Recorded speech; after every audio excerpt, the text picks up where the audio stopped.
This is Jonathan Agger of Fifth Pro Boxing Fans, joined by BJ Flores ahead of one of, if not the biggest fight of the year so far. Jake Paul, Tommy Fury. Look at the media today. BJ, was this just a fight that had to happen? And look at the media turnout today. This fight just had to happen, didn't it? Yeah, I mean, Jake's wanted it for a long time, so here we are. Jake, he's got a big chip on his shoulder about Tommy. He's been trying to make this fight for quite some time, and like I said, eventually it would happen. And Tommy's here in Saudi now. Everything's all worked out, and the fight's going to happen. So just looking forward to it. Just give us an insight into Jake Paul's training, because I've spoken to people, sparring partners, etc., and he says he's all serious. There's no content creating or calling people out in camp. Just explain sort of a day in the life of Jake Paul in a training camp. I mean, the kid works. He's a grinder. He's a hard worker. He's very determined. He's very motivated. I never have to get him amped up to work out. He's in that mode every day. He knows what he's got to do. He knows we're behind the 8 ball because he hasn't been boxing his entire life. We've got a lot of time to make up for, and he's up to the task. He's a hard worker. He's ready to go, and he's ready to, every day dedicate himself and apply himself as a student and, do the best he can. So, like I said, the day in the life of Jake Paul, there's a lot of hard work, a lot of sweating, and a lot of learning going on. So he's in the right place. Is this the toughest fight of his career so far? I don't know. I guess we'll find out on Sunday. But, to me, guys who have been proven in the cage and proven toughness and proven strength and punching power, like Anderson and Tyron Woodley, those are pretty tough guys to me. So we'll see what happens on Sunday. But, I can't really make that prediction. So I was watching, I don't know if you've seen it, True Geordie's breakdown of the fight, and he said both things that Jake needs to improve on and things that Tommy's open for. So on the bits he said Jake Paul needs to improve on, and this is something that people have said, is that there's not enough output from him during fights. And the other thing was about saying his jab isn't at the level of Tommy. So on those both points, what would you say? I would just say to leave it to the boxing guys. What I would say, I like Geordie. I think he's good on his podcast. But as far as strategy for boxers and strategy, like what Jake needs to do, every fight's different. Like what Jake did against Anderson has nothing to do with what he's going to do against Tommy. And Tommy's jab and all that. We'll see how effective it is on Sunday. There's a lot of ways to skin a cat per se. And if a guy's got a good jab, there's a lot of ways to take that away. It doesn't necessarily mean you have to have a better jab than him. So there's a lot of different ways to go about it. And we got a game plan. And if people think that, no problem.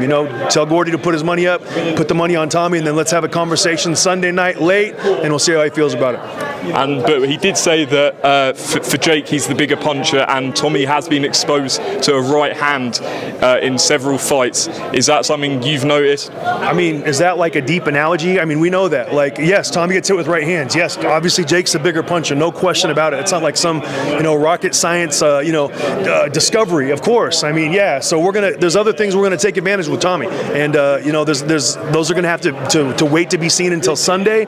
But we got a plan for him, and I don't see this fight necessarily getting into those late rounds. I feel like Jake's too dedicated, too motivated. His engine is too fast, and Tommy's got a real test on Sunday. I'm telling you, he's got a real guy in front of him, and he better be ready in round 1. As most of these big fights go, there's always sparring stories and things like that. John Fury has been saying that Tommy Fury sent sparring partners to hospital in the build-up and things like that. What do you make of those comments? Is that just build-up? Do you believe in? Good. I mean, whatever's going to make Tommy show up to the fight on Sunday and make him feel confident, then great. I don't care about sparring partners, sparring stories at all. Real guys, we don't talk about sparring stories. We let the fight play out, and we never discuss sparring. So if they want to talk about it, that's fine. Whatever's going to make him show up on Sunday. And obviously you've been a professional boxer, had a great career, and then we've seen in recent days Froch, who I'm sure you respect quite highly, came out and said that he would fight Jake Paul, and Jake's been talking about Anderson Silva. What do you make of Cole potentially getting in there? Not a lot of people could have seen that coming. I mean, I'm a little surprised, because think about being as great as Froch was, and a super middleweight champion, one of the best super middleweights ever, and think about going from that to calling out someone who's been boxing for 3 years and saying, I want to fight you next, and making a big media scene out of it. I don't know what's happened to Carl. I don't know if he's okay or if he needs to fight, or I don't know. I'm pretty surprised to see a former world champion calling out Jake in his 7th pro fight. I'm a little taken aback, so I'm not really sure what he's got going on. And finally, BJ, just before we finish up, tell the fans what else you do outside of Jake Paul. Are you working with people? Do you still box at all in any capacity? I train. I lift weights. I do different sorts of training, powerlifting, things like that. I do real estate. I do Forex. I invest. I build, create. I create opportunities for other people in life and business. I have a charity. I have a donation. I'm part of the Boxing Bullies charity and the foundation where we're constantly doing things to build the generation for tomorrow,